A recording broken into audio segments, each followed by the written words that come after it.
Welcome to a radical discussion of independence, free will, liberty, and the left-hand path. This is Daimonosophy 2.0 with your host, Paul Frederick. Well,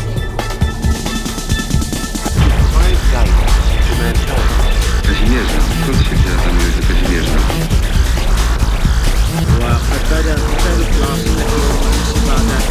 No vision can grasp Radio communication that he was having. And, obviously now it's the likelihood that it was a being on the moon or even Mars is probably small, but the idea that we now have a multi-dimensional model, and that's coming more and more into fashion with quantum physics and that entire realm, there is a possibility that indeed what we may understand and the technology that he had at the time could be very different from what's been communicated to us. And he talked all the time about there being dimensions that were mirrors of one another, and yet they were off by just a little bit. Yeah. And his fear was that there was something like 7 dimensions, I think, and the highest was heaven, and that the first 2 dimensions were kind of like one another. And his fear was that if there was a rip between the dimensions, they would end up collapsing on one another. And there's some people in the Mandela Effect community, regardless of whether you think it's something like a Tesla model for the multidimensional model, or it's something like an infinite number of dimensions, the fear obviously is that whenever we fired up those protons and started to smash them, we inadvertently kind of messed up the stability of one or all the dimensions.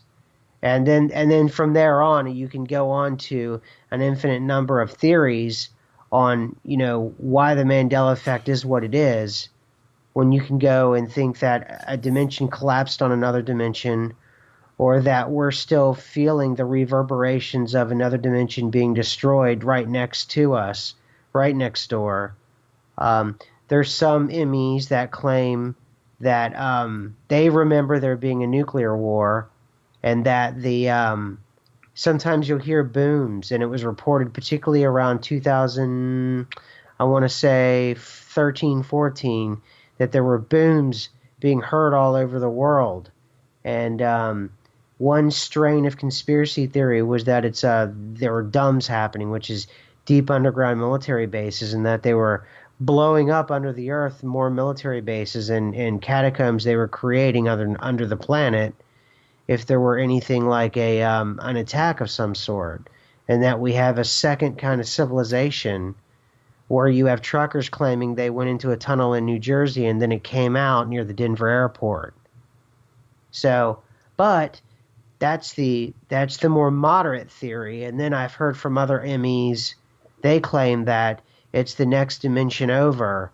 They're at war, and they're in a nuclear war, and it's so powerful, the nuclear explosions, as they destroy their existence. We're hearing those booms. Wow. And that version of reality has ultimately, why it's quiet, it's become so quiet, is that it finally did destroy itself in a nuclear holocaust. Wow. Right. So there's a myriad of theories out there, each one more exotic than the next. I try to think that, in my personal theory on the Mandela Effect, is that it's a naturally occurring event, and that it's always happened, and that it's always going to continue to happen. And the kind of thing that I say about the Mandela Effect is that it's not that it's a big deal that the past is changing or that your geography is changing or anything like that. All it is we're because of the technology we have, we're able to understand reality in a more sophisticated way. And that reality itself, as we know, it's mostly vibration, mostly frequency. We now know, because of the Double Slit experiment, that indeed it can change its behavior based on whether or not it's being observed. And these are scientific discoveries that are not that old, so they're still trying to understand what all of that means. So what the double slit experiment truly means to all of us is that existence and reality is malleable. It's conscious, meaning it's a conscious living thing, and it seems to be very shy and very aware. Well, the double slit experiment showed that it sort of puts its best foot forward whenever it knows it's being watched. And if something in the past changes, such as like the example of the Ed McMahon that he never worked for Publishers Clearinghouse, despite the fact if you're of a certain age, everyone remembers him rushing to the door with the big stupid check and the balloons. That's something like that, which is retrocausality. Something like that is not that unexpected if you consider that reality has always behaved this way. And the only reason why we're able to talk about it now is because we have the internet. And disparate people that normally, even if they were next to one another, based off of demographics, whether it be age or background or anything else, social and otherwise, we wouldn't speak to one another. But now, because of a bit of anonymity that is dropping within the internet, but we still have some of it now, we're able to truly and freely express ourselves in ways that we could never do it before when you were face-to-face and you were face-to-face with real ramifications of what you said immediately. And for a limited time now that I think that window is closing, and there's been a lot of negativity towards that, but some of the good that comes from that is people like myself and other MEs were able to talk freely about, we think things about our past, things about our present, things about our geography are changing. And it's not in the way that we were taught or the way that we think they're changing. And this new technology that really didn't exist in this format 20 years ago, we never would have been able to coalesce like we can now, and get a little coalition of people going. Certainly not get together from all four corners of the lower 48 and get together in a DC suburb in a hotel and start talking amongst ourselves. We had our first Mandela Effect, I want to say convention, but it really wasn't. It was a conference this year in Manassas, Virginia. And I can say every different type of person you could imagine was there. And there was no way without the internet and all of us meeting that we could share our examples. Wow. And what also gives it power to is that so many people do remember things that are objective things that are outside, like a movie line changing, mirror, mirror on the wall to magic mirror, the Ed McMahon thing, Sally Fields giving her famous 1980s Oscar speech, all kinds of things. The first terrorist attack, happening in Jersey City from the Germans in World War I, where the explosion was so great, it damaged the Statue of Liberty to the point where no one has been up to the Statue of Liberty's arm since I believe before World War I. It's called the Black Tom attack. And we have all these anomalies now and people swear they remember going up the Statue of Liberty's arm back in the 70s or the 80s. And now they're saying part of the history from the terrorist attack and from the Germans. And the explosion was so bad in Jersey City that it actually almost destroyed the Statue of Liberty. And despite multiple repairs, the arm itself is still too fragile for people to walk up and tour the arm and look out of the arm. Wow, that is bizarre. So, are you familiar with the Heisenberg uncertainty principle? Yes. All right, so we got to talk about. So, hey, we're recording, by the way, now. Okay, that's fine. Is that cool? I figured we were jumping into that. That's fine. Well, I was checking the sound settings and everything, and then we started talking, and you were getting into some great stuff, and I didn't want to intrude on that.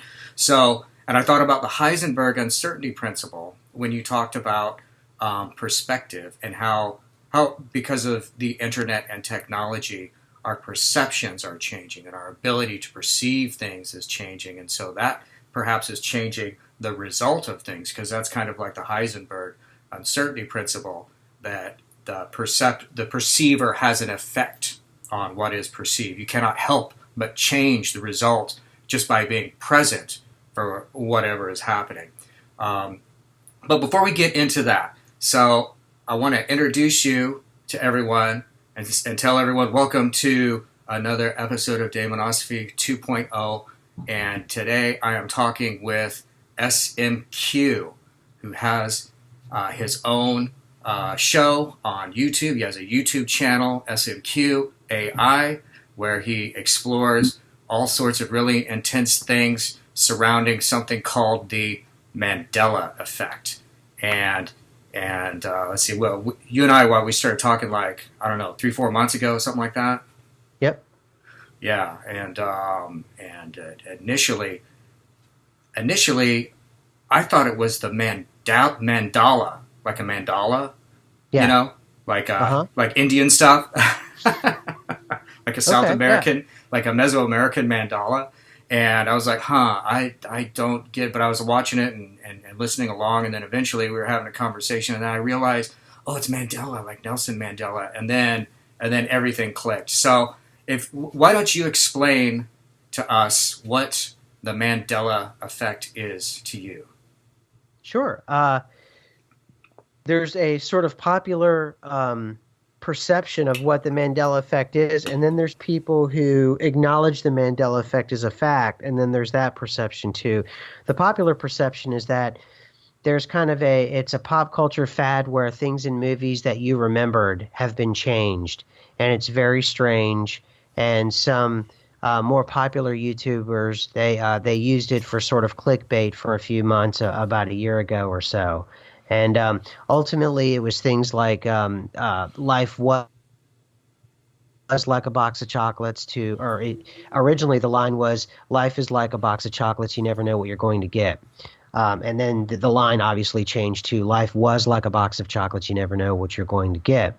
And the thing about that line was, what shook everybody up is that the actual bench from Forrest Gump, the movie, is it's at Viacom, the headquarters of Viacom, because I don't know if they still own the property to the movie, but they own the rights at some point.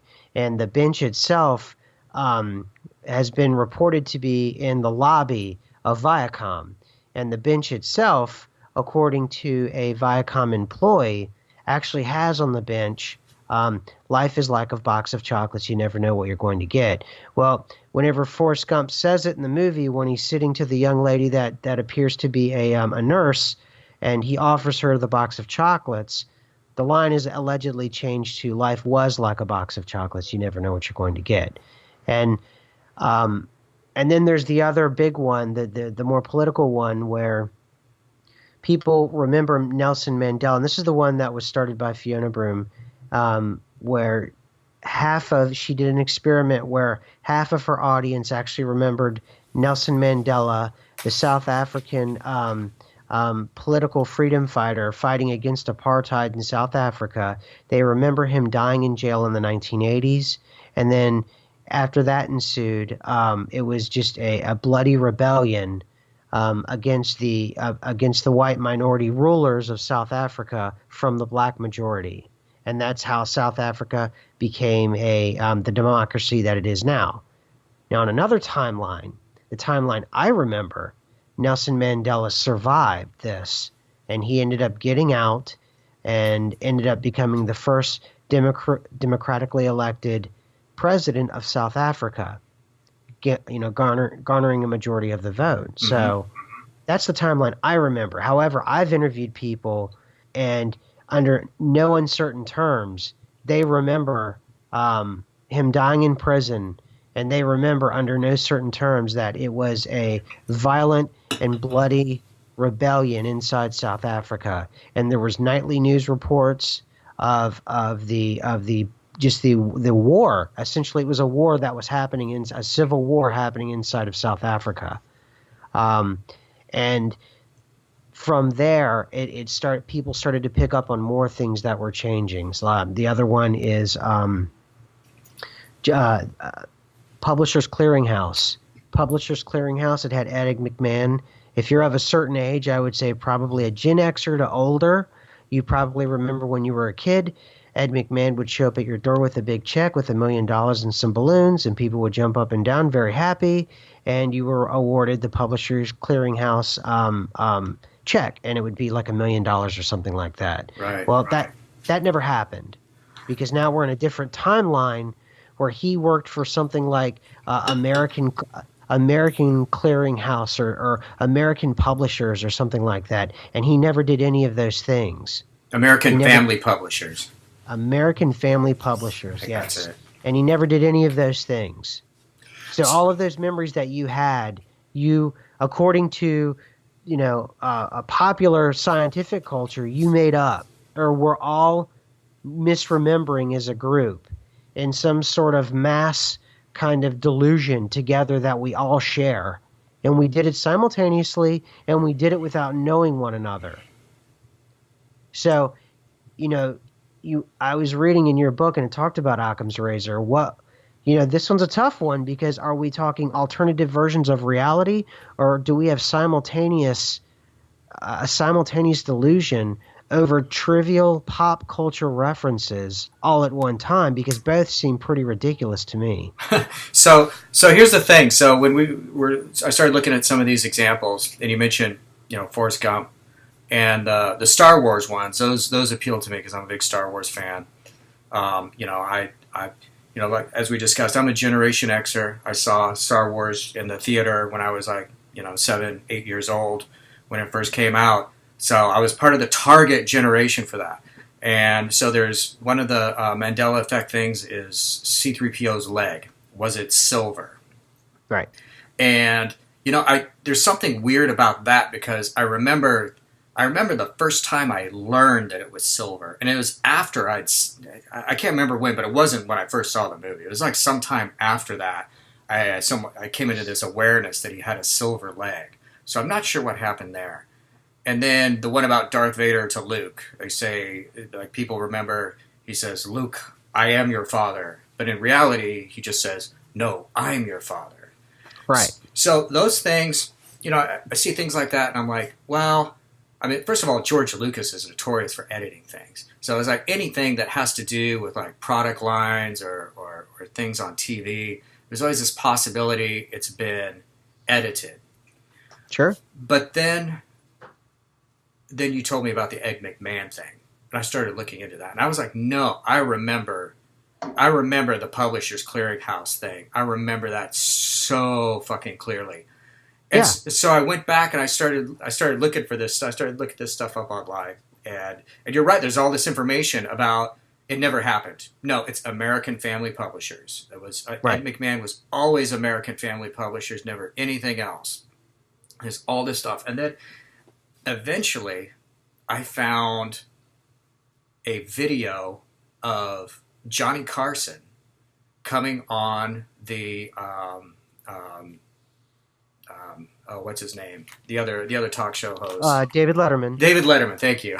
Yes. So, yeah, Carson's coming on David Letterman, and he comes on carrying a big check for Publishers, and it says Publishers Clearinghouse. And he's talking about Ed McMahon. So, wait, here's your proof. No, it was Ed McMahon. But what is that? Is it a different timeline, or is it some kind of cover-up? Why would anyone want to cover that up? Right. What you experienced was your first bout of, we call it residual. And what happens is there's always a minority trail left behind of residual. And that residual will be able to refute everything about what is being sold to us. So if you're in the camp that it was of a different timeline, and that a timeline had shifted, or we had shifted from one timeline to another timeline, because there's a lot of quantum physicians out there who are like, no, we have multiple timelines and you can switch from timeline to timeline. What you're finding is that when that happens, there's not a clean sort of failover. In computer science, we have reboots and we have failovers, and we have all kinds of different scenarios whenever a drive goes down and then another drive can come alive. And oftentimes when that happens, you have glitches for whenever a system, it's called DR, it's disaster recovery. And essentially that's what you're experiencing, is sort of a glitch in permissions, sort of a glitch in sort of how things were working. And it's about, you can get there about 99.5% there, but every now and then you'll have that residual left over from the old system that didn't come over properly. So I thought it was kind of cool that you were able to find your own and experience your own residual for the first time. And really what that's proof of for you is, one, you aren't crazy, that what you did remember actually did happen. And two, you are no longer on that timeline where the majority of the proof that actually happened, you are no longer in that place. You aren't there anymore. That place is gone, and you are now here with the rest of us that remember that. Wow. And not all of us go at one time. There's some of us who have come over from completely different timelines with fantastical stories about wars that happened and just these wild stories. I come over from a much more mundane one that's just like this, and it's just bizarre things like that. But there are some people who come over where World War III had started, or they have family members, wholesale family members missing out of their lives. They were once married and now they're single. They had 3 children, now they only have 2 children. And some of them end up getting quite sick, and they end up hospitalized because no one will believe them that they had that child. Or even worse, their spouse is a completely different person, and they feel like they're going to bed with a stranger every night. Well, so is there a better timeline? Are some timelines more real than others? Are people who are jumping timelines, are they moving towards the more real one? Or are they moving away from? Or are they all just the same? And that's sort of, we don't really know. All we know are the things that we can all talk amongst ourselves and we can agree with one another. That's why my co-host Chick and I, we do the Lost and Found bin, because we're trying to at least record as far as it can be, because recordings can change, from what you remember and what you recorded. Even that is malleable. And what we're starting to realize is that the past is actually never settled, and that it's moving, and it's as active as the present, and it's inactive as the future, and that the present affects the past just like the past affects the present, and that's called retrocausality. And that's also a phenomenon that's been observed by people before. And this kind of drips into the Heisenberg uncertainty principle as well as the double slit experiment. And so all of these things, they still have, knights raging with their swords and, on bloody and muddy fields in Europe and across the world. That's still happening all around us. And it's just on a different timeline. And it's all happening simultaneously around us is what I'm thinking. But as far as it goes, what we can tell, some of the consistencies that we can tell from the behavior of the Mandela Effect is that it seems to be a process of degrading whatever the subject is. It seems to degrade it from the original. It seems to be a cheap imposter of the original. Such as if it's a movie line, it's one that just doesn't fit as well as it did before, or some of the biblical ones. It's a full-on attack on the Bible.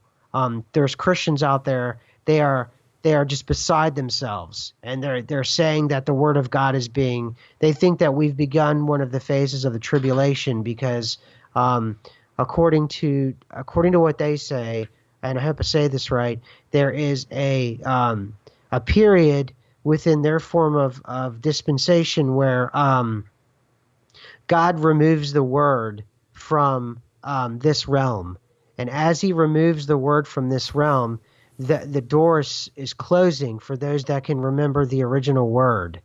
And those doors have now closed.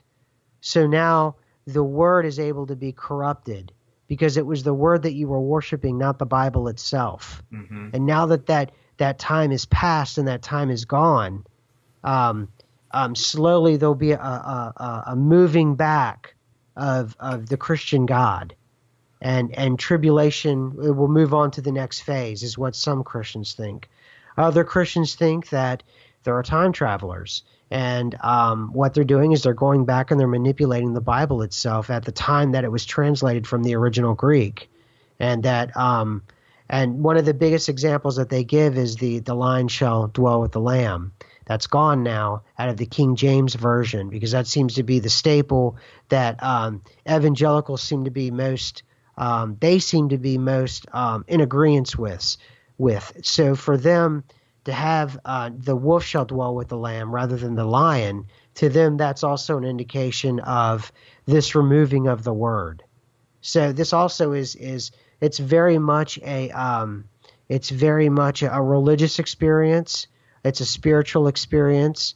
It's very disorienting. I saw one video of this poor preacher. He just broke down crying because of a chapter in Matthew that had changed, that he had remembered since he was a child, and it had changed, and he felt like a piece of him was dead now. So some of this is starting to sound kind of Neoplatonic. Are you familiar with Plato and the cave allegory? No, but enlighten me, please. So Plato, he said a lot of things. Greek philosopher, student of Socrates, and teacher of Aristotle. And one of the things that he's famous for is the cave allegory and the creation of the idea of the forms. And so, in a nutshell, the idea is that true reality is, it's something way above us. We're not in the world where we can see. We're in an imperfect version of the world. We're in kind of a corruption of true reality. And true reality is what he called the forms or the principles, right? So it's the same thing. You have the idea of a principle, then that's basically it. And he said, so this is kind of up in this transcendent sort of realm. That's where reality is. And there's basically 3 levels of consciousness that human beings deal with. There's like there's like a basic ordinary state, and then there's a state of dianoia, which is corresponds with dialogue, which is a more intellectual state, and then there's a higher state of noesis, and noesis is what we associate with transcendence. This is probably what Jesus meant when he talked about the kingdom of heaven, right? He's talking about a state of consciousness where you can perceive the truth, the true divine forms. So the idea of this is the divine realm. And so there's like a universal principle of, say the color red. And one of the examples they use is, you see red all around, if you look at, your red pen sitting on your desk or something like that, and that's the color red. That is an instance of the color red, though. There's a principle of red. And if you close your eyes, then you can envision that in your mind. And when you're envisioning red in your mind, rather than seeing it directly, partaking of the instance of it in the universe, you reflect on it in your mind, then you're actually kind of connecting with the form or the principle of red. So there's this idea that there's this pure form of existence, and then as we exist here in the ordinary world, the principles are broke down into particularities, and so what we're seeing is really actually sort of a corruption of reality, which in itself is that's really an out there, by out there I mean common idea in a lot of religions. Certainly this is the idea in Eastern religions, Buddhism. They talk about the world of illusion, samsara, and Zoroastrianism. Had an idea of the lie or the druge. There's the falsity in the world that you have to struggle to kind of see through. So I heard some of that in what you're talking about. That part of what could be happening from a Platonic perspective is people are seeing through the corruptions of what's going on, and they're seeing into the realm of the forms. And in the realm of the forms, it's easy to then speculate as far as how time occurs to us, that time would kind of fall apart the more one proceeds into that realm. Time sort of falls away, because time is really just a convention that you and I have to use that here. You and I have to decide, we have to agree on the same clock, to be able to meet and have this conversation, say for instance. So it's we need time to grapple onto this world that we're in and to get along, or at least we think we do. But as we reach forward into these more transcendent realms, the experience of time tends to fall away. Yeah, that's great. And some of those things, some of those things I'm familiar with, and that makes a lot of sense with kind of particularly with the reactions that some people, the way in which they handle sort of this veil being lifted or drawn back and sort of peeking behind the curtains, as it were. And yeah, that makes a lot of sense. It just depends on who you are and what your background is, and how much the Mandela effect has affected your life. And I think that because it's an ongoing process, it appears. There's a couple things about it. It's what you're talking about, sort of a stripping away of sort of the skin, so you can get right down into the bone of what it's all about, or sort of moving all the curtains back so you can see the real sun or whatever it is. But there's also this process of it coming in shifts and in waves. And as each shift happens and each wave happens, there seems to be a bit of a falling apart, like you're talking about. And these waves seem to be becoming more and more intense the longer that you've already noticed this. And then there seems to be waves and waves of people that are beginning to wake up, is one of the expressions that's pretty common in the ME community. Sure. And you can see it on YouTube when there's they're able to tell new shifts now by using the Schumann resonance. It's one of the many indicators they're starting to use to know when a shift is coming and when we can expect to see new Mandela effect shifts. There'll be a spike in the Schumann resonance, and once that happens, sure enough, you can bet there's going to be new YouTubers out there who are kind of babes in the woods. They just noticed that something's a little askew with their existence, and you got to let them walk through sort of these phases on their own before you can kind of reveal yourself to them, because it's a process that you can't proselytize, and it's a process that you can't make someone understand. It's a process that it has to reveal itself to you, and then you sort of have to fall down the rabbit hole yourself, and you've got to be able to handle it yourself in order to get to someone like me, where we're actually trying to apply different measurements and different ways of trying to understand it, and we're trying to, put theories around what it is. I mean, the core thing we understand and that we're all agreeing on with the group that I run with is that we don't know what's causing it, and all of us have different points of view about it. I don't think it's a biblical undertaking, but my co-host and a large swath of the ME community are Christian, and they think this is a biblical undertaking. I think it's natural and it's always occurred. However, what we can all agree on is that it's something that seems to be loosely correlated with things that can be measured in the environment. And then as well, it's something that can be loosely associated with the body. And particularly whenever we have a wave, they seem to have themes. Like sometimes waves will happen and we'll have geo shifts on the planet, and then we'll have another wave that happens and you'll have geo shifts in your body. And one of the more popular ones, if you don't keep up with the week by week kind of Mandela effect kind of community, is the heart. It used to be on the left-hand side, and now it's sort of in the middle. And not sort of, it actually is in the middle of your chest now. That's one of the more, yeah, that's one of the more popular ones. Also, too, we have new organs, and they're particularly organs within the gut. We have drill holes in our skull now that weren't there before.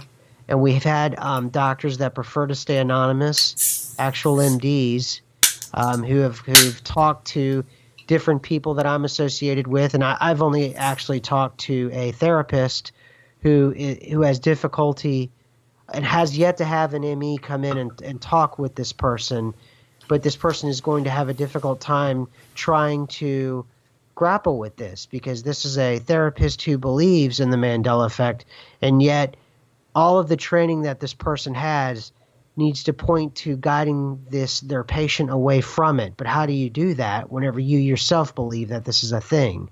So there's a lot of friction and a lot of frustration with it, with a lot of the medical communities out there. But there are quite a few doctors that themselves, they say quite openly, as long as they stay masked, that yes, there are changes that are happening to the human body, and that it's real, and they don't understand what's happening. And for me, the big one was the drill holes in the skull, the heart. There's other claims about the spine. I'm not really as big on the anatomy changes because I just didn't pay that much attention. But there's a whole subset of MEs that are out there, and they pay attention to the changing of the anatomy. But one of the really interesting things that the Mandela Effect does provide cover for, it begins to give you an explanation for a lot of paranormal things. Mm-hmm. A lot of things where ships go missing. There could have been a Mandela shift where that shift didn't, the ship didn't exist and it's gone. Planes going missing, people going missing by the thousands. It could explain immediate and violent changes in our evolutionary, upsurge. I know that there's a fringe theory out there that one day we just started speaking as a species, and that it happened violently and overnight. Well, certainly that could fall into the category of a Mandela Effect shift. And if you just strip away all the hysteria from it, other than our observation, I don't understand why it couldn't be a rule to incorporate in some white paper somewhere that indeed, reality is a bit malleable. They've already come to pretty much accept that at the quantum level. Why not extrapolate that and start to explore and educate at higher levels beyond the quantum level? Well, because there's too many people that want to control. That's why there's too many interests. There's too many power interests in the world that want to have control over things. So to be able to, for them to have control over it, they need to be able to say, "Hey, this is reality, and it doesn't change, and we have control over it." Or else we're the ones who are going to protect you from chaos. From the uncertainty that's in the universe. Because I agree with you. I think it's absolutely, the universe is completely vast and unknowable, and we know very little in reality. We know very little about what the objective universe is. And, we talked about this before. This is something that comes up with SETI and discussions, that there's an objective universe, which is the mathematically verifiable, so-called real world, the world that, you and I can, to some extent agree exists out there. And then we also have a subjective universe, which is the universe that we privately live in. And one thing that I agree with you on is the idea that a phenomenon like this, I would tend to consider it something that has always existed. And part of the reason for that is, I think, has to do with whether you have a linear perspective of time, or else a circular, timeless, circular/timeless perspective on time. And generally, like the model of traditional Christianity holds it a linear time model, that the universe came into being at one point out of nothing, and then it's going to go for a while, and then it's going to end, and it's going to go to something else, and it's all planned out. And so if that is the case, then yeah, people should be able to, it's possible people could be coming back in time and doing all these things, and also there's an idea that it's making things worse. But I think if you understand phenomenon like this as being a naturally occurring aspect of reality that's always been there, and maybe now more people are becoming more aware of it, then it doesn't necessarily need to be a enemy or a foreboding or a deleterious influence. This could be a new aspect of reality that we're starting to understand, that by becoming more aware of it, we can somehow use it to our advantage. We can somehow benefit from it and utilize it. You know what I mean? Yeah. And that's actually what you're talking about, is twofold there, why it makes sense that they would want to keep this kind of control, because a chick and myself, which is my co-host, we did this inadvertent exercise. And because we've been into the Mandela Effect now. I mean, I noticed it late 2016. So the first wave of MEs that were self-conscious of it was around 2015. So I was around that second wave. And what we did one day was we were making jokes about it trolling us, and that we were fairly certain it's conscious and perhaps a conscious entity. Uh-huh. We said, well, what we wonder if maybe it could communicate with us, and let's see what we could do. And we started to joke around about water parks on the moon. And we also started to talk about something ridiculous. Well, if there's going to be water parks on the moon, before you know it, there will be tourists on the moon, and you're gonna need things to keep people's attention. And somehow it drifted over to like maybe a museum on the moon. Now, mind you, before I tell you this, I'm not saying that we caused this. What I'm saying is that we created the situation for it to come into our worlds, into our purview, which if you think about the double slit experiment or even the uncertainty principle, in a way, we changed our, in kind of what you're talking about, our subjective universes. And what was so interesting was we talked about all these things, and then within a couple weeks, we had heard this thing that there was a museum on the moon, and that one of the artists that are on this museum on the moon was Andy Warhol. So Andy Warhol is now on the moon. And the story behind it is apparently during one of the Apollo missions that somebody, I forget who it was, went around to all of the really famous artists of the time, contemporary artists, and had them do a little drawing on this tablet. And so they all did their little doodles, and somehow they, quote, smuggled it on the Apollo, which my understanding is there's no smuggling anything on one of the Apollo missions. They for every nut and bolt they had it cataloged, so there was no smuggling. So I don't know why they even bothered with that, but they got this tablet on there with the drawings of each one of these artists, and one of them was Andy Warhol. And during the Apollo mission to the moon, they actually planted the tablet there, and now they call it the Museum on the Moon. Now, something so bizarre and so weird like this, you would think there'd be libraries written about this. There'd be a Hollywood movie about it. There'd be, something with Tom Hanks in it, speaking of which. And there's nothing about it. And if you go and look, it's like half of a wiki page. And it's one of the weirdest, instances of our space journey to ever come out.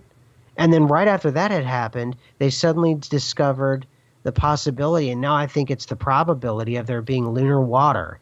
Now there's going to be water on the moon, and Andy Warhol is on the moon.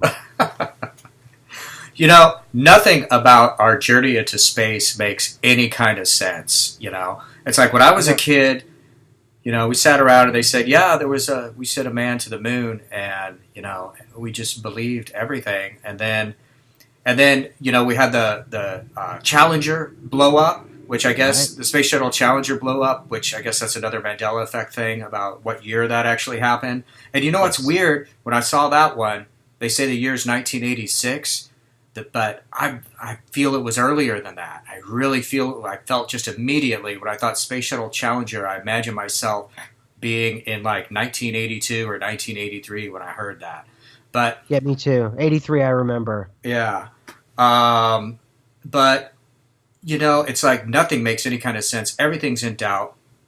I heard somewhere that they've discovered evidence of life on Mars now. And this is not a big deal. Nobody cares, It's not like that's not the top headline. The top headlines are always just ridiculous things. So it's just nothing makes any kind of sense about the space program. And it seemed to me for a while, Elon Musk and SpaceX were going to be very triumphant and succeed, as a free private endeavor where governments were unable to be successful with it, but now he's basically been absorbed by the machine, so it's just all part of the same big, farcical sort of thing that just really no one knows what to believe anymore, Mm-hmm.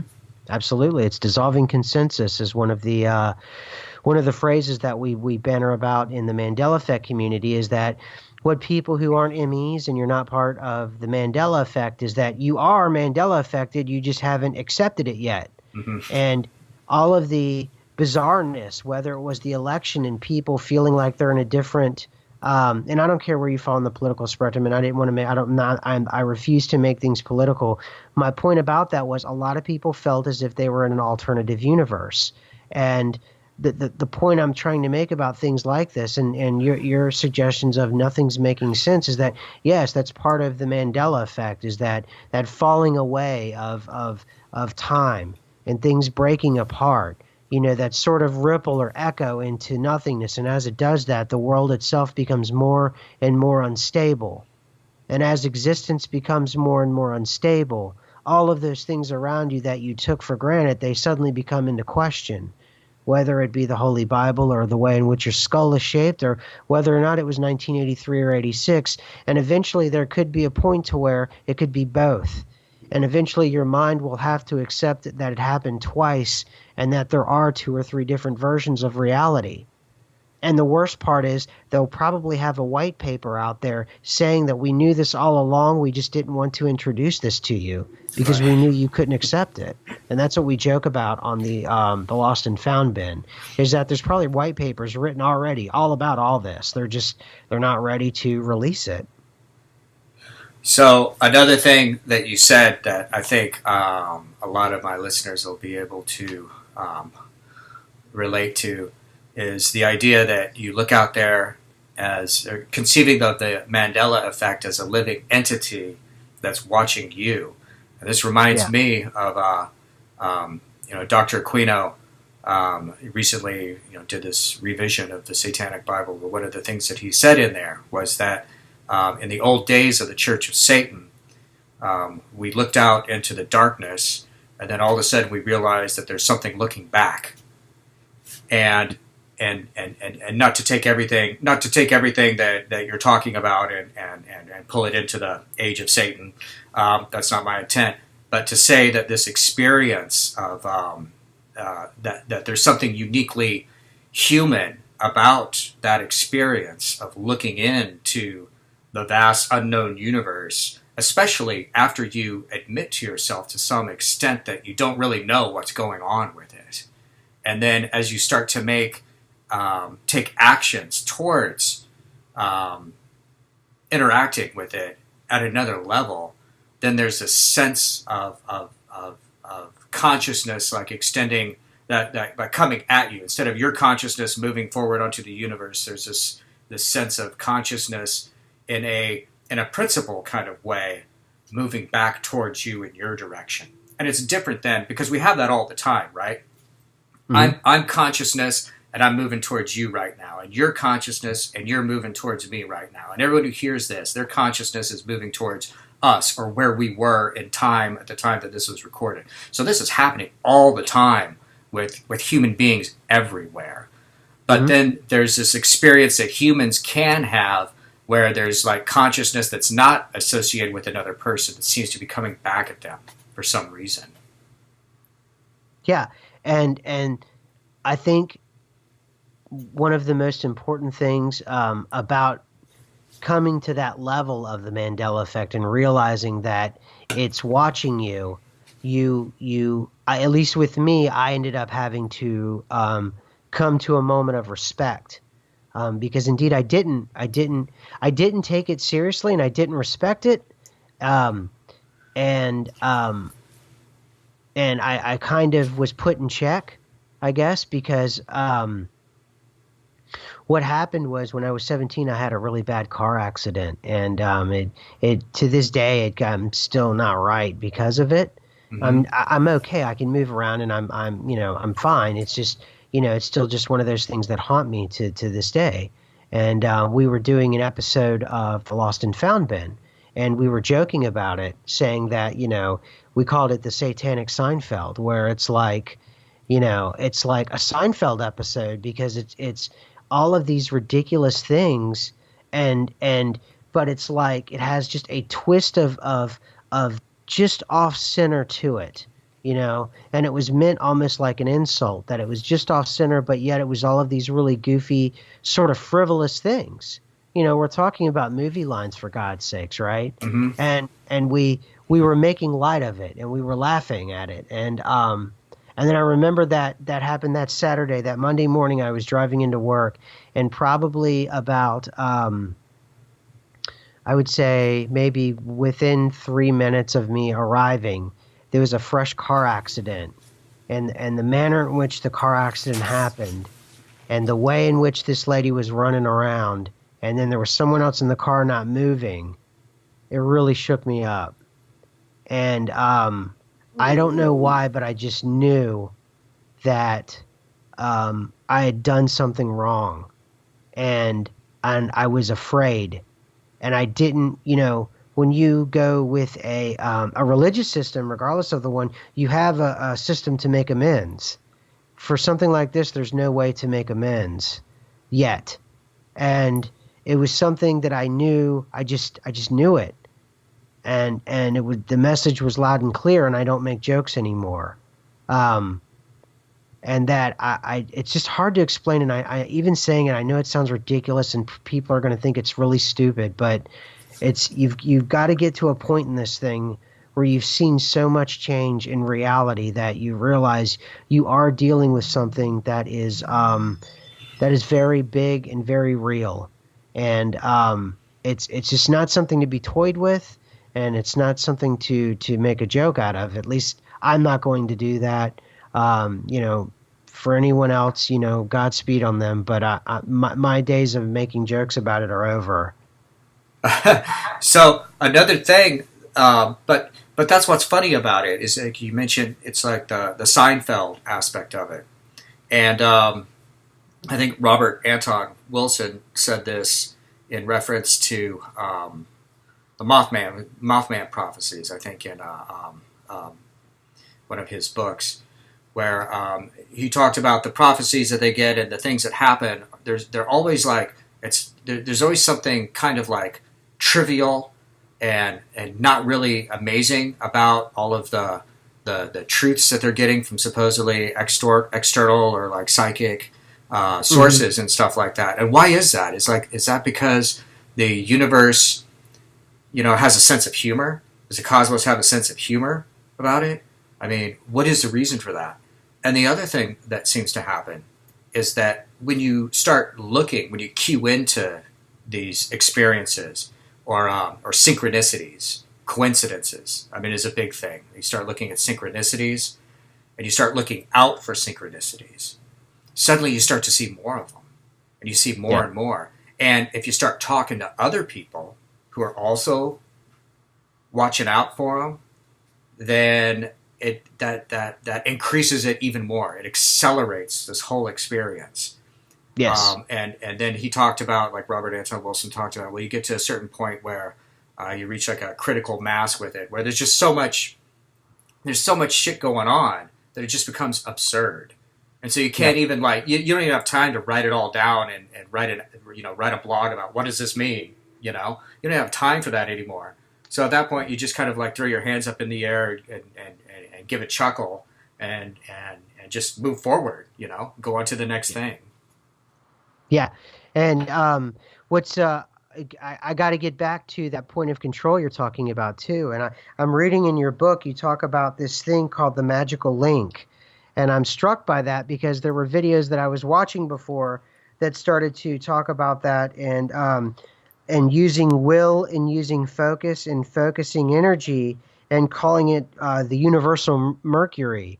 And I'd watched that video, and then I had read your book. I'm reading your book right now about the magical link, and it talks about all of these, and it's just different names for it. Sounds like the same thing of linking, all of us and everything together, and being conscious of that, and then knowing that if the Mandela Effect is part of this, and it is indeed conscious, and it's part of that link, everything you do and think will have that reaction from the Mandela Effect. Because we're calling it the Mandela Effect, but it could actually have a name, and it could refer to itself and be conscious, and it could have the ability to change. No, it started raining here. Is it too noisy because there's lightning? No, I just heard a little bit of thunder, but that's cool. It adds to the effect. I like it. Right. This is totally natural. I'm not adding these effects. But Yeah, and if that's the case, then that element of power can be taken because we're just a group, a relatively small live group with the Lost and Found bin, and we started to concentrate on doing something with the moon, and suddenly there were these changes happening with the moon. Now, perfectly willing to say that those things were always there, that Andy Warhol had always been on the moon, but you know, we were made aware of that after that happened by happenstance. We were made aware, and the world was made aware that there was water on the moon after we talked about water parks on the moon.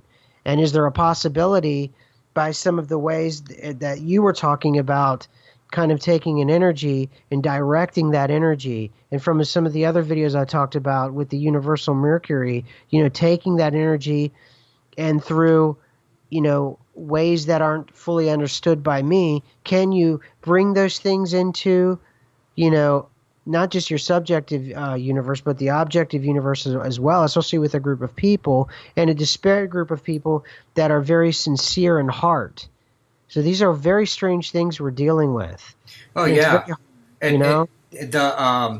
the magical link, and just to be clear, I didn't come up with that idea. That's an idea that's out there. It's been around for a long time, and lots of Setians and black magicians refer to this idea. And what it comes down to, in a real simple sense, is we're talking about a subjective universe and an objective universe. Your personal world, and then the real world that's out there. There's some kind of there's something that connects them, Right. and what is that? Why is that? And it's a big. There's got to be some point of connection, right? Because I mean, if I cut off, if you lost your arms, and you lost all your senses, and you had no way to sense the universe, but you're still kept alive, well, you still have a consciousness, but your ability to interact with the universe is greatly inhibited, maybe completely, nullified. So there's different ways in which we interact and change the universe, and there's different ways in which the universe interacts with us and changes us, whether consciously or unconsciously. And so it's a huge question. I mean, they talk about this in philosophy too, in academic philosophy of metaphysics, is like, what is the relationship of mind and body? We know there's two things, and is mind, is it separate from body? Is there a spirit realm that's somehow separate from the material realm, or is everything ultimately material and quantifiable? And what is the relationship between these things? And it's a question that's never been answered. It's still not fully answered by by science or philosophy. It's still something that's debated. Yet we all know there is some kind of connection there.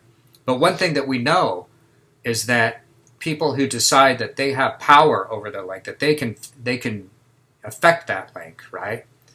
That they're not just a slave to the input that's coming through it. People that can affect it are tend to be happier, more comfortable with life, more comfortable with the universe, comfortable with themselves, successful in life, things like that. Whereas people who tend to go the other route and feel that they're being affected through the link, that they're a subject of things, tend to be not as happy and not as have as happy an outlook about the future. Yeah. Yeah, I know for me personally, I know that I'm glad that I had the power of now. So I've stopped creating situations in my mind that would never come to fruition. So certainly once this came on, I'm glad that I had the equipment to deal with this much better than some other people. But what's so strange about it too is it kind of reading your subjective and objective universe. This rewrites the contract between the subjective and the objective universe. And it rewrites the contract and puts addendums on it almost constantly. Because, the whole point of the subjective universe is that the objective universe is somewhat stable in a lot of really basic things. Once the timestamp is on history, that's done where it's over. That timestamp has to be removed now and it can change. So your subjective universe immediately has to become more dynamic, and it becomes more, it has to be more agile in its exploration. So I don't know if that adds or takes away from it. Being an ME, I'm not entirely sure. But I certainly know, and that's just it. It just piles on more uncertainty. But I know that from us making those changes and those concentrations, I know that, it was definitely a change in our subjective universe. And then what happened with me with my experiences, it was certainly a change in my subjective universe. What would be interesting would be for other people to come afterwards and seeing that those things changed as well, and then they came into ME and then knew that that was so strange. They found out about Andy Warhol but knew nothing about us, but found that out, thought it was very odd, then found out about us a year later or something. Then that would somewhat prove that we changed the objective universe by us being sincere and us concentrating on that and thinking about it. But I don't know. We'll never really know that actually. And I guess that adds to the mystery of this whole thing. And ultimately, I don't know if I want to do that. Absolutely. It's absolutely. It's okay to not know everything. Yeah, I certainly don't. Yeah, you have to. But I mean, to be comfortable with not knowing everything, and to also, as you said, agility, the ability to like move with reality and to readjust to the changes in the universe. I mean, you can talk about this on a cosmic level, but you can talk about that just on a very practical level. Your ability to deal with change, your ability to integrate changes into your situation is a very good trait. It's definitely something that helps you going forward. Yeah, and one of the when I first got into the Mandela Effect, I had a video go semi-viral. It was my second video, and I did the We Died in 2012 series, and what I was exploring in that was the idea of what is the afterlife, what is life and what is the afterlife, and life is very precious and it's a very short, finite period of time, and it's full of myths and wonders, and people kill for it, people die for it, people do all kinds of crazy things to extend it. And yet most of life is we're either asleep or we're like standing in line or sitting at a red light somewhere, or we're doing something we actually don't want to do. And that's what makes life, those highlights when we're actually doing something that we want to do, even more important. But most of life is kind of dull, kind of. I mean, even when you're enjoying yourself at that red light, you're still sitting at a red light with 10 cars in front of you and 10 cars behind you. Yeah. And some of them might be honking. And I started to think about what if when we cross over into the afterlife, what if it's just like this life? Or what if it had already happened and we don't even know it? And the source of the Mandela Effect is kind of what happens in the afterlife, is this undoing of time as you get deeper into your own personal afterlife. And I started to do a series on that, but I guess it got too intense for some people, and I ended up backing off from it. And I have it in my playlist, but I ended up backing off from it. And all it was me taking a bunch of different interesting ideas and cobbling them together. It's like there's a movie, Jacob's Ladder, where he sort of is, he's dead and he doesn't know it. No, that movie blew me away. So there's a bunch of things you're talking about now that I want to respond to. One of them, I had to back up. You talked about you had a near-death experience in a car wreck, right? When I was 17. You were 17. So I had an experience. This is about 2005 or 4, 5, 3, 2003 maybe. Actually, you know what? No, it's not. It's like 2000. See, I can't even like place it right now. It's just so bizarre and timeless. So it was when I was with my band that I used to be in, or still am in, Asmodeus X. But at a time when we were like touring and stuff, like more, trying to do it at a professional level. And we were in a van, and we were driving back from California, and the van broke down. And so we rented a Penske truck to drive the way back, because the van belonged to another guy, and the guy who was like, down in Houston. He said, "Yeah, don't worry about it. I'll take care of the van, and you guys just get yourself home." So anyhow, we got this Penske truck, and so we were driving in it. Like 2 guys were sitting up front, and then 3 of us were sitting in the back of the truck with like all the gear there, which is highly illegal, extremely dangerous, a really stupid thing to do. No one should ever do this. But anyhow, we're like sleeping at night, in the back, and someone's driving, and the guy who was driving, basically he swerved.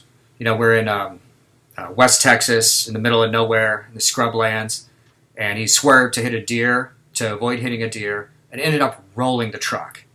And I like woke up from being asleep while, I woke up in flight basically, and all of our gear, like the top of the vehicle blew out, and all our gear was strewn down the highway, and we all like collect ourselves, get away from the vehicle, and we all like got together, and you know what? We were all fine, a little bit bruised, and so we recuperated from it. We got back home and everything, but the significant thing here is the conversations that we started having after that. One of the things that we talked about was like, most certainly someone should be dead from that. There's no reason why any of us, just walked away from this.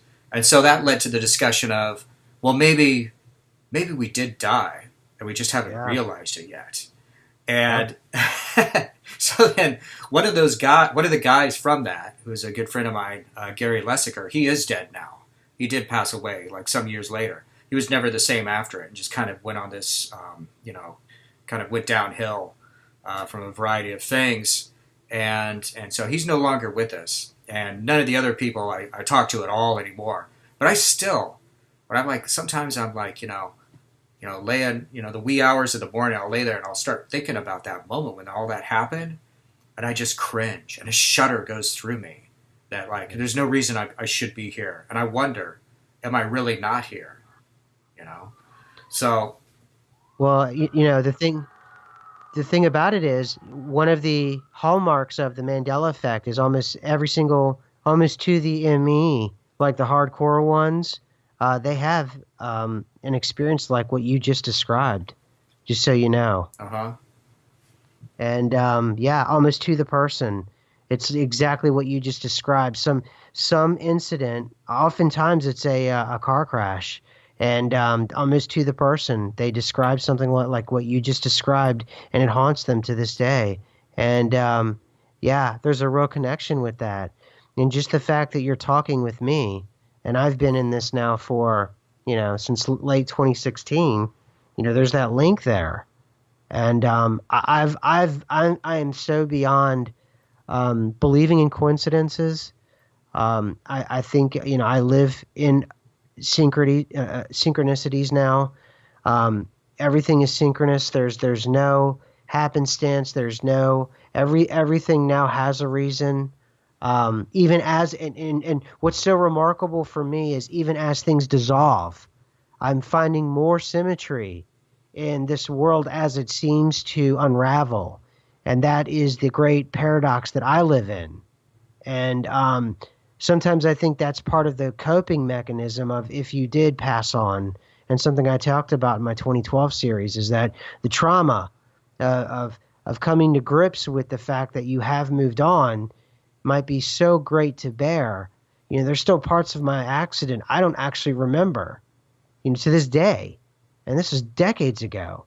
And I still haven't come to grips with some of those moments. And I had entire conversations with people as they were putting me before the operation and after the operation that I don't remember to this day. And there's something, very strange about waves of people coming into the Mandela Effect and them not being able to handle something or something spooks them. And, maybe this is a way station of some sort before we move on to something else. And there's a lot of questions I brought up in that series. And definitely your episode, it sounds very, very familiar to me. It rang true a lot of the things, right down to you being haunted to this day about it. Yeah, very, very, very interesting. Well, you mentioned your experience, and so I guess I immediately I thought, oh wow, I had an experience like that too, and so I had to um, put that out there. Yeah. And another thing that I keep thinking of is the daemon, the idea of the daemon. Are you familiar with the Greek concept of the daemon? I'm getting more and more familiar with it. Yes, actually, since reading your stuff, I am. So, this used to be this idea about the daemon. This used to be like kind of the predominant belief system, represent the predominant idea about the self and immortality and all of these things. But it's not around at all anymore, obviously. It's not a very popular idea anymore. But, I mean, all of the Greeks talk about it. So Socrates, when he drank the hemlock, he said that the reason he did that was because, he was offered, the whole thing with Socrates, the citizens of Athens, the democracy of Athens thought that he was corrupting the youth with his ideas, and so they gave him you got a choice. You could be expelled and just, you have to leave Athens, or you could drink the hemlock. And he said that his daemon told him to drink the hemlock, that was the more virtuous and the more rational thing for him to do beyond the immediate situation of everything. And the idea with the daemon is that, and ultimately it goes back to Zoroastrian ideas of what the soul is like. And basically the idea that your soul begins before you come to Earth, before you come here to this planet, and then you make a decision to come here. And so part of your self, part of your soul kind of like separates from that and comes and lives in this timeline, in this world, in three-dimensional space. And you fight evil, you fight against unconsciousness, you fight against negativity, you fight for the good. And then when you die, you are kind of reunited with that. But that aspect of yourself that you're separated from is really your higher self. Plato would say, talking about his world of the forms, well, when you're connecting with the world of the forms, you're connecting with your higher consciousness. You're connecting with your daemonic consciousness. And that part of yourself, that part of your consciousness is actually free of time. It's like extends infinitely into the past and the future. Whereas yourself here, we're kind of stuck with three-dimensional time. We do a linear existence. We're born and eventually we're going to die. And these two facts, affect everything we do. The knowledge of that affects everything that we do. But this higher aspect of yourself, which is beyond that, is like kind of beyond time. And so sometimes you have moments where you interact with that self, or that self interacts with you. Like you get notes from your future.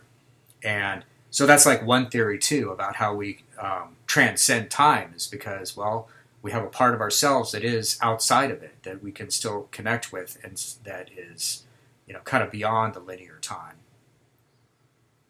Yeah, I like that. I like that a lot. That would help explain a lot of things. And that certainly would be something to explore in terms of those synchronicities.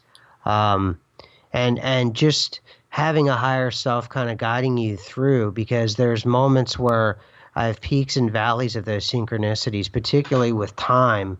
Like clock, I'll tweet out those, like, if I notice it's 11:11 or 5:55 or 3:33. And the reason why I do that is to kind of keep a journal for myself of when these peaks and valleys sort of happen. And then I also try to scribble down whenever I can those ideas that come after that, or go back and find out from Chick and the rest of the crew if we've indeed had a spike in the Schumann resonance, to see if we indeed do we have a shift underway. And what's so interesting, I can't wait to find out tomorrow, because I had heard that something. I'm not into astrology, meaning I don't discount it. I don't understand it, and I haven't studied it enough. But I heard that Mercury has just left retrograde, and that things should be less stormy. And this is obviously, if someone is out, I apologize if and I just butchered everything you believe in. I just want to apologize. It's just something I'm trying to put a lot of pieces to a lot of disparate things together to try to make sense of something that makes no sense. And I'm wondering if that will coincide with maybe the Schumann resonance not spiking as much, because certainly this comes off as something that could be potentially disruptive. But it's certainly something that changes your life, and oftentimes that change in rapid succession can be a bit much for most people. So I can't wait to find out tomorrow if we had a spike this week in the Schumann resonance. So, but Man. that could also be your higher self, your timeless self, trying to reach down and talk to you during those moments that I get of either inspiration or moments that I get of synchronicities. And there's just so much out there that's so hard to explain, where I'll think of something or I'll talk about something or write something down, and then I'll hear something about it in the news, or I'll see someone else talking about it, or somehow it'll change. It'll be a new ME. So perhaps it has something to do with having a daemon and a higher self, and I'm just getting in contact with that now, or understanding that kind of concept even exists now. Well, you know what? I feel like they're all just models. It's like I work with the model of the daemon. I like that model a lot. I've used that a lot. It resonates with me strong. It seems to explain a lot of things. But I'm always aware that this is just a model.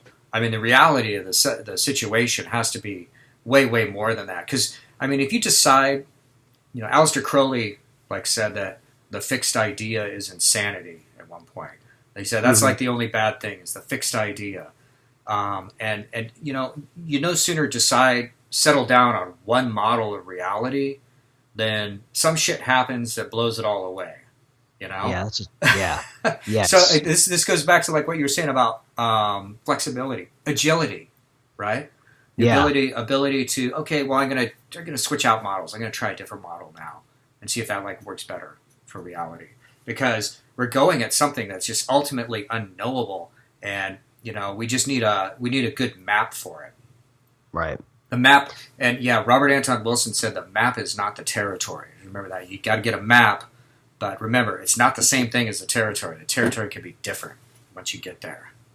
Yeah, I like that. And oftentimes I talk about science and I give it a hard time, and I think the point that a lot of people may miss about it is it's not that I'm anti-science or something like that I'm some kind of Luddite or something. It's just that I don't like the idea of what you're just talking about, of this fixed notion that it's settled, we can put it to bed, and that's it. And it's sort of the same central sin, the original sin that science keeps committing, that that's settled science. Well, nothing is settled ever at all.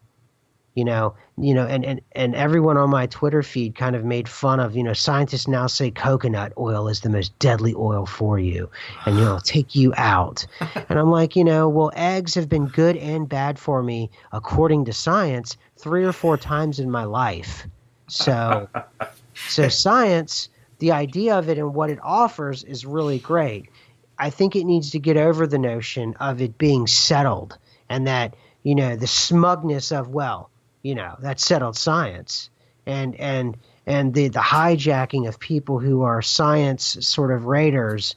They get the smugness about them that, because I've read in a textbook that I'm hijacking someone else's life work, but for the particulars of this conversation, I'm going to use it to further my own argument or whatever, is generally what science is kind of used for nowadays, other than advancing technology.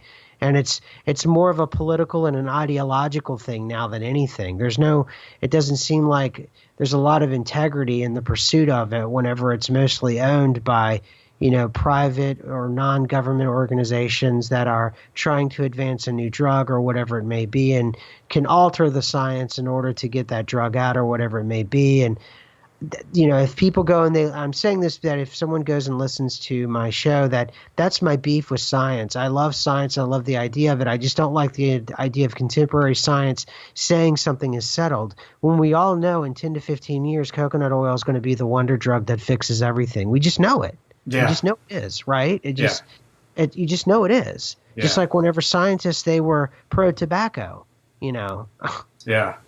Right. No, absolutely, and I think there's this. There's this growing kind of awareness, and maybe this is maybe this has to do with the Schumann meter. There's a growing sort of consensus that that all of the so-called experts about reality are just wrong, and that no one really has the truth. Science doesn't have the truth. Religion doesn't have the truth. The government doesn't have the truth. The media doesn't have the truth.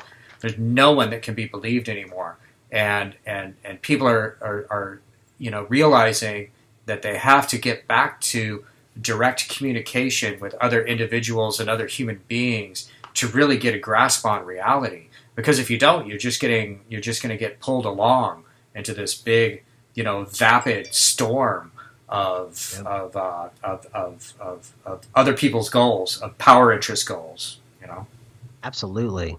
I agree. It's something going around, and it's part of that dissolving consensus that we're all talking about right now, man. I really do. I think it's very strange, and I think it's all connected. And I think the Mandela Effect is everywhere, and a lot of people just aren't conscious to it yet. And maybe they will be, maybe they won't. I'm not entirely sure.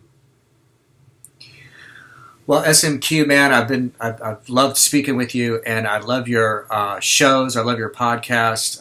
The more I listen to it, the more I get pulled into the different ideas that you talked about going back. I continually find more things that I resonate with in it and that are illuminating for me. Would you like to tell everyone how the best way they can find out more about you and what you do? Yeah. The best way to get to my shows is on YouTube, and you can look up SMQ space AI, or you can look up SMQ Mandela Effect, and that'll take you to my channel. And then also, too, if you want to also follow me in my Twitter feed, this is the easiest way to get a hold of me in terms of if you actually want to talk to me. I'm at AI_SMQ, and that's my Twitter handle, and that's where I sort of hang out. And that's where I kind of run with a crew or whatever of other Emmys and stuff like that. It's where I talk with you frequently.